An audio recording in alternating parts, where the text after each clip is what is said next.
Hey everybody, it's me, Jose Segura, SMEA President. Happy New Year, everybody. All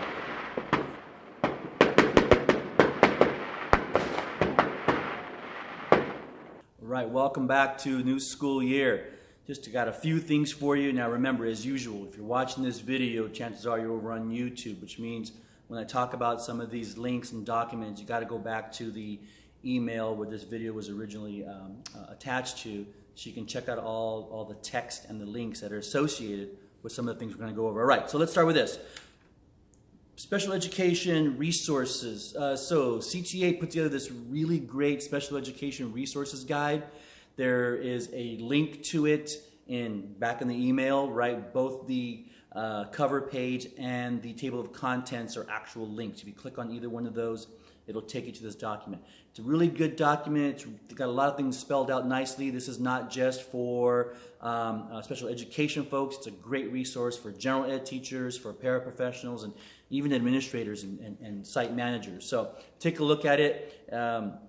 Again, I think it's a great document. It's got a lot of really great information in it about what your rights and responsibilities are, definitions, terminologies, all kinds of great stuff. So check it out. All right, the next thing, and we do this every year, this time of year, right? Suspensions from the classroom. So we talk about this every year, and just so I'm repeating myself, classroom teachers have the right to suspend a student from their classroom. That's Education Code 48910. Now, Education Code 48900 is suspension from school. That's something that an administrator or the superintendent would do. It's not something we do, right? We can only suspend from our classroom. So if you're an elementary teacher, suspension from classroom means pretty much your entire day, right? If you're a junior high teacher, suspension from classroom means the period in which you have that student in your class, right? A couple of key points about this ed code is one, this ed code can apply to all students, all grade levels, all abilities. There are no restrictions on this. And the other thing is we want to make sure that this doesn't happen, especially in elementary. If you suspend a student from your classroom, your site administrator cannot place that student in somebody else's classroom during the time of the suspension. All right, that's just my little dog. She likes to play with the ball. Anyway, here we go. So go back to the text of the email. All that information is all laid out nice and neat for you.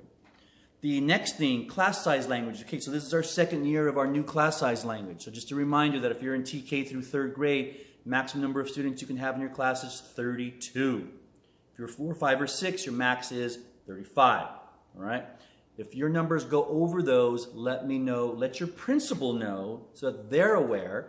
We had an incident last year where children were placed in the class and the office staff wasn't aware of the maximum caps.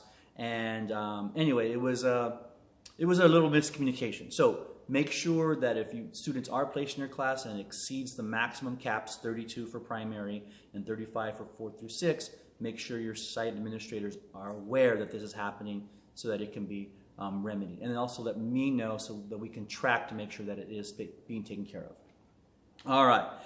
Elementary prep days. Now we know preps, or junior highs get a prep every day at one period equal to their others, unless your site has some kind of an additional agreement that modifies that. That's generally the rule. Elementaries, we have our 30 minutes in the beginning of the day and our 15 minutes after, which we know is not a really great prep because a lot of other stuff happens during that time. So elementaries, you still get the 6 days a year. I know it's not much, but you get 6 days, one a month, for 6 different months on a Thursday.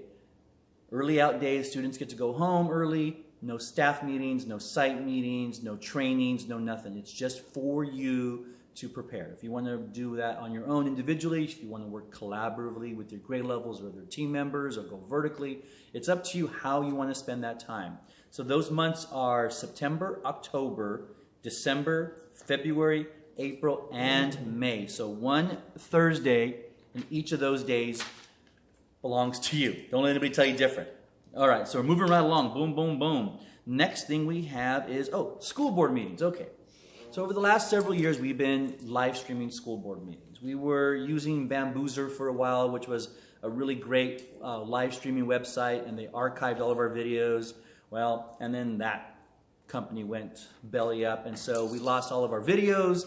More importantly, we lost access to live stream. So then we decided to go over to YouTube, which actually was really convenient. It worked really well. The streaming quality was really good. But then YouTube decided that they wanted to change their rules and that you have to have a couple of thousand followers before they will let you live stream from a mobile device.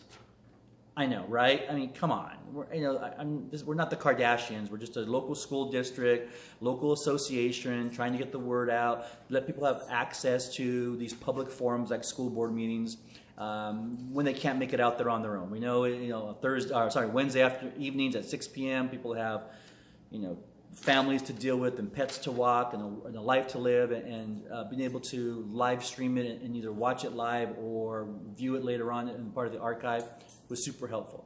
So anyway, can't do YouTube anymore. Thanks, YouTube.